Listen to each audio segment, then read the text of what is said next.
Lori, We're recording. Okay, thank you. Good morning. Welcome to the appellate court. We're going to be hearing three cases this morning, April 19th. The first matter is State versus Gamble, AC number 43117. The first order of business is to make sure that we can all hear and see each other. So I'm going to ask everyone to introduce themselves. We're conducting this hearing on the Microsoft Teams platform, and Mr. Gamble is appearing from Cheshire Correctional Center, I understand. Yes, sir. So we'll go through the judges first, and then Mr. Gamble, introduce yourself, and then the attorney for the state. I'm Judge Prescott. I'm Judge Clark. Good morning. Good morning. I'm Judge DiPentima. Oh, my name is HUDEL Gamble. I'm the defendant. Okay. Good morning to the court, Attorney Tai Chai on behalf of the state. Okay. We are conducting, as I said, this hearing on the Microsoft Teams platform, but it's also being streamed live on the judicial branch's YouTube channel. What that means is that this is almost like it's happening in the courtroom. If there's any protected information that should not be disclosed during this hearing, I don't think it applies to this case, but if there were, please be careful to try and not do that. Each side is going to have 20 minutes for argument. Mr. Gamble, if you wish to reserve a portion of your 20 minutes for rebuttal time to respond to what the state has argued, please let me know how much time you would like to reserve when you begin your main argument. Are you all set to proceed? Yes, sir. Okay. Go ahead. Okay, if I can have maybe about 4 or 5 minutes for rebuttal. Okay. I'll say you reserve 5 minutes for rebuttal. Okay. So, and Mr. Gamble, I will hold up this very high-tech piece of paper to let you know when you have 2 minutes left in your argument. Appreciate it. Okay, so let me start with the trial. So originally I was charged with a 4-count information. I was charged with murder, conspiracy to commit murder, possession of assault weapon, and conspiracy possession of assault weapon. So fast forward to the verdict itself. When it came down to the verdict, the jury found me not guilty on every single last charge, the murder, including the manslaughter with the firearm. I was acquitted of all them charges. And when so after I was found not guilty of all them charges, the verdict was accepted and recorded. And I'm sorry, Your Honor. The verdict was accepted and recorded. And the jury was instructed after the deliberation for 7 days, the jury acquitted me of all charges in the information, including manslaughter with the firearm and all firearm offenses. The verdict was accepted and recorded. After the verdict was accepted and recorded, the foreperson announced that it was an issue with the verdict. So after they announced that, the trial court ordered the jury to go back in the deliberation room, write out a note, which was Court Exhibit 8, I believe. The trial court asked the jury to write out a note, and according to the note, the jury found me guilty of specifically accessory to manslaughter. Not accessory manslaughter firearm, accessory to manslaughter. That's what the jury intended, and that's what they wrote in the note. So for some reason, when the trial court received this note, he mischaracterized the note. He according to the trial court, he said that the note said manslaughter with the firearm. And if you look at Court Exhibit 8, which I believe the state put in a brief, that's not what the note said. So the trial court changed it, and he told the jury that they found me guilty for accessory to manslaughter with a firearm. And according to the judge, according to the trial court, the issue was accessory to manslaughter with a firearm. So what the trial court did was he restructured the verdict, and when the jury came back out, they did eventually find me guilty for accessory to manslaughter with a firearm. So it's after the trial court restructured this, and that's what the issue is today. So post sentencing, after the sentencing, the jury foreperson, the one who actually wrote the note, signed a sworn statement, a sworn affidavit claiming that what the trial court did was wrong. And they saying that the accessory to manslaughter with the firearm, that's not the charge that they wanted, that they actually wanted accessory to manslaughter. And I attached all that to the motion, the correct issue as well. So, so that's the facts. That's the facts of this case right now. So this what made me file the motion to correct. I filed a motion to correct challenging in the Prendi. And under the Prendi, it says that since I asked for a jury to rule on this issue, and that's what I asked, the trial court is the one that the first person that introduced the firearm, not the jury. The trial court the one who introduced. That's what the transcript shows, that the trial court was the one that introduced the firearm and not the jury. So with these set of facts, I filed a motion to correct the legal sentence claiming an Apprendi violation. I argue the case law that since manslaughter with a firearm is essentially a sentence enhancement according to the legislation, and not the sentence enhancement, then the jury must find guilt on the firearm element, the enhancer, not the trial court, and that's what happened. So, justices, I agree that the jury did convict me for manslaughter with a firearm. But my argument is that because the trial court either coerced them and I found the term in the Black Law Dictionary called undue influence. And my argument is that since the trial court either coerced the jury to come up with that verdict or unduly influenced the jury to come up with that verdict, I believe that that verdict itself, the firearm, specifically the manslaughter with the firearm, it should be voided. In the definition that I found in the Black Law Dictionary of undue influence, it says that undue influence is the improper use of power or trust in the way that deprives a person of free will and substitutes another objective. It says consent to a contract, transaction, relationship, or conduct is voidable if the consent is obtained through undue influence. So, and I believe that's what happened. And clearly this is what the jury said in a sworn statement, that, and I believe that the trial court coerced them. If that's not the proper term, I believe the proper term would be more, he influenced them to come up with the manslaughter with the firearm verdict. That never was what they intended to convict me for. So since he did that, I believe that the manslaughter with the firearm should be, that conviction, the sentence actually should be voided. That the sentence should be voided, and that firearm, because this is a Apprendi violation, that firearm specifically, it should be voided, because that was the trial court who came up with that, not the jury. The trial court came up with that. So I believe under that definition, that if I could show through the record and through the facts that the trial court unduly influenced the jury to come up with that, I believe that they should, that manslaughter, accessory to manslaughter with firearm should be voided. And I believe also that where the proper place would be for that would be back in New Haven at the motion to correct court, and for me to make that showing back down there at that time. Okay. So, all right. So in the prosecutor raised a issue saying that what I'm arguing is pretty much a Lawrence issue, and I don't believe I'm arguing. I don't think my case has anything to do with Lawrence. And Lawrence, the defendant was, I believe, convicted for manslaughter with a firearm, and what he did was challenge the sufficiency of evidence under that charge, saying that because he was convicted for manslaughter with a firearm, because it wasn't sufficient evidence to convict him for manslaughter with a firearm, that he should be convicted for the lesser, which was, I think, regular manslaughter. That's not my argument. I'm not challenging the sufficiency of evidence at all. I'm not challenging sufficiency of evidence, and I actually will agree that one witness did come in and said that I had a weapon and that I fired a weapon. So that's sufficient. That's more than enough evidence to convict me for either accessory to manslaughter or accessory of manslaughter with a firearm. It is enough evidence. So I'm not challenging sufficiency of evidence. So I don't believe Lawrence will apply in this situation. So that's pretty much, I'll wrap it up early, Justice. That's my argument. I say the rest for rebuttal for the prosecutor. Appreciate it. All right. Thank you, Mr. Gamble. You'll have 5 minutes for rebuttal. Attorney Chi. Thank you. I commend the defendant for representing himself.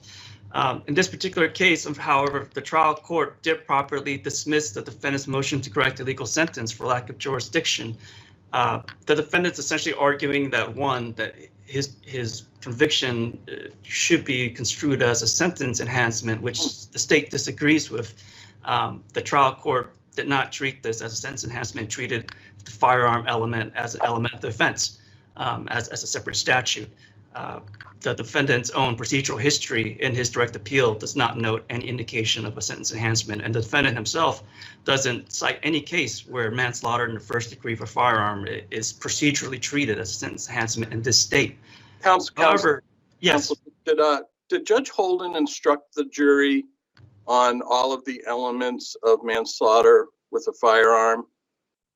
Yes, Your Honor, he did. He walked through it step by step. He first instructed the jury on manslaughter in the first degree, then he proceeded to the next step and instructed the jury on manslaughter in the first degree for firearm. That was clearly in the instructions. And in fact, manslaughter in the first degree of a firearm was a lesser included offense. In this case, it was the only lesser included offense in the case. It was put in by the state over the objection of the defendant, actually. So it was the only lesser included offense the jury could have convicted the defendant on. Certainly, the jury could have acquitted the defendant of this charge, but at the same time, this was the only count that the jury could have convicted on. The jury did not have the option to even convict the defendant of just manslaughter in the first degree on its own, Your Honor. And what specifically did Judge Holden tell the jury about what they needed to find in terms of the elements of manslaughter as an accessory with a firearm? Your Honor, I have it in the in a footnote in the brief as to the specific language. If I could have a moment to reference it, Your Honor. The language, at least a part of the language, was that now if you find that the state has proven all the elements of manslaughter in the first degree, then you must consider whether the state has proven beyond a reasonable doubt that at the time and in the commission of this crime of manslaughter, the accused used or was armed with or threatened in use or displayed a pistol or revolver or other firearm capable of firing a shot, then you must find the defendant guilty of manslaughter in the first degree for firearm. That appears on transcript December 8th, 2006, page 107. So I assume that this was accompanied by an accessorial liability charge as well? Yes, Your Honor, it was. And so the defendant essentially arguing that the jury essentially made a mistake, that the jury intended to convict them of a crime that he wasn't charged with, and then the judge somehow unduly influenced the jury to go ahead with this conviction. In terms of that argument, Your Honor, that's it's not proper to be held in a motion to correct the legal sentence, because that type of argument really simply attacks the conviction. He's arguing that his conviction is improper because the jury intended something else, and the judge somehow was able to get the jury to go along with the conviction. However, the conviction itself, the sentence itself, is perfectly legal, Your Honor. Manslaughter in the first degree of a firearm has a maximum sentence of 40 years. This defendant was sentenced to 37.5 years. It's within the statutory limits.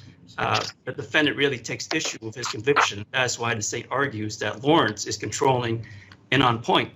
And for this particular case, in Lawrence, the defendant prevailed on his extreme emotional defense, affirmative defense. He argued that he should have only received manslaughter in first degree instead of manslaughter in first degree of a firearm. He essentially argued that he was improperly convicted as well. The court found that in that particular case, that attacking the conviction attacks the trial, and that doesn't attack the sentence.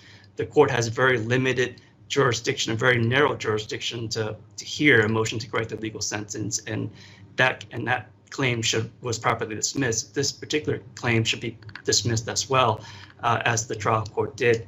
And furthermore, Your Honor, the state will note that in this particular case, the victim was shot with 3 different caliber rounds.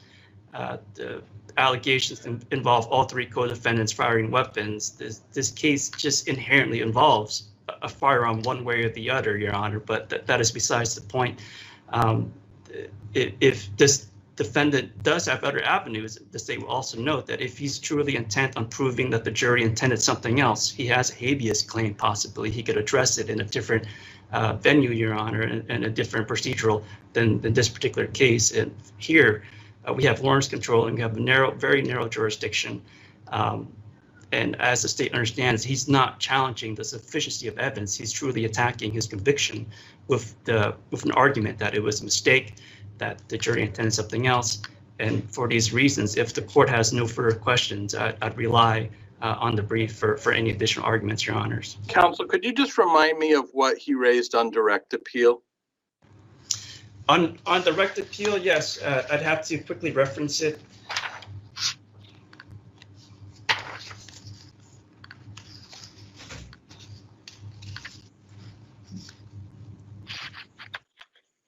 Your Honor, he claimed that the trial court improperly accepted the jury's verdict, finding him guilty of manslaughter in the first degree of firearm under the theory of accessorial liability and not guilty of the same crime under the theory of principal liability.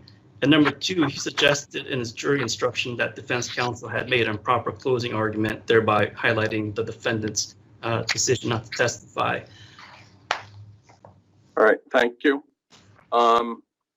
Seeing no other questions by my colleagues, Mr. Gamble, you have 5 minutes. Okay, so let me address the sentence enhancement issue when he said that manslaughter with a firearm is not a sentence enhancement.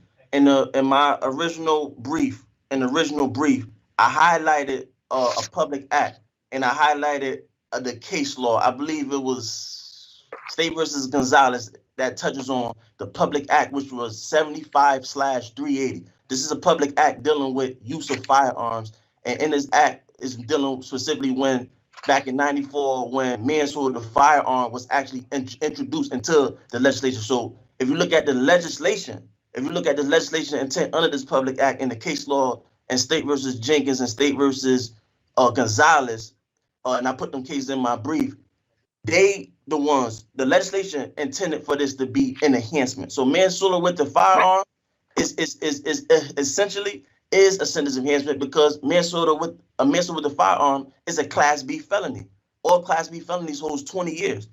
The only reason manslaughter with the firearm holds 40 years is because of when the firearm is used, it enhances that penalty. So manslaughter with the firearm is a sentence enhancement.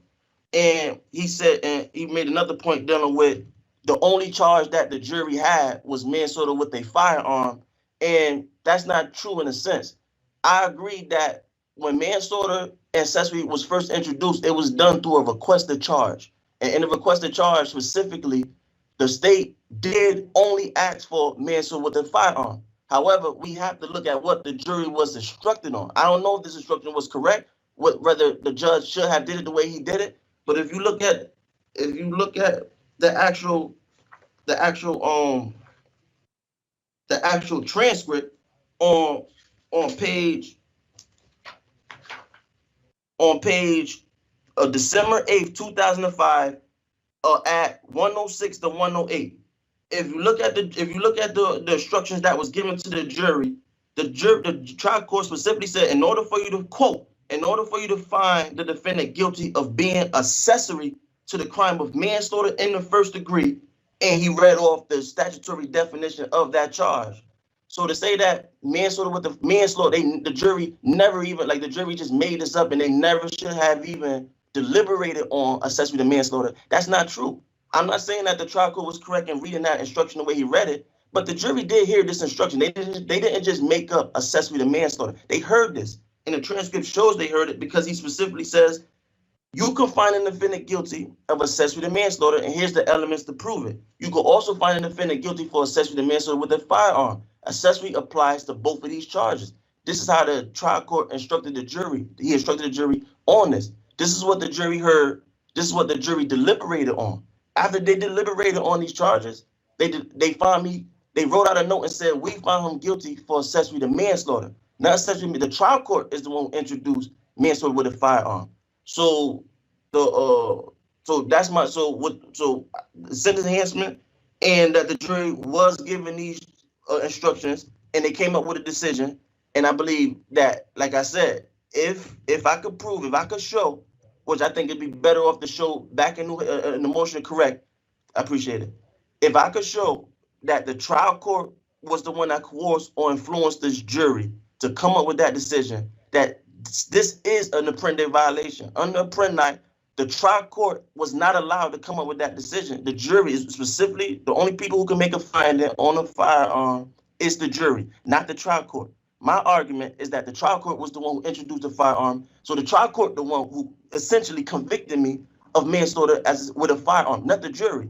And I can make that showing by the jury's own words in a sworn affidavit, which they was willing and they still are willing to come and confirm what they wrote in the note. The jury wrote an affidavit saying they'll come testify to what they wrote in the note, which is saying that the trial court got this wrong. The jury said this. I didn't make that up. The jury filed a sworn statement saying they'll come and testify that the verdict that they intended was what they wrote on the note. The foreperson, the one who actually wrote the note, is willing to come in and say this.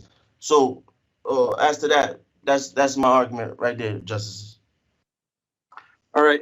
Thank you to both of you for participating in this argument. Mr. Gamble, I want to compliment you on the manner in which you argued and made your claim in this case. Very well presented. We're going to take the matter under advisement, and we're going to stand in recess until 10:30. Have a good day. Yeah, have a good day, Justice.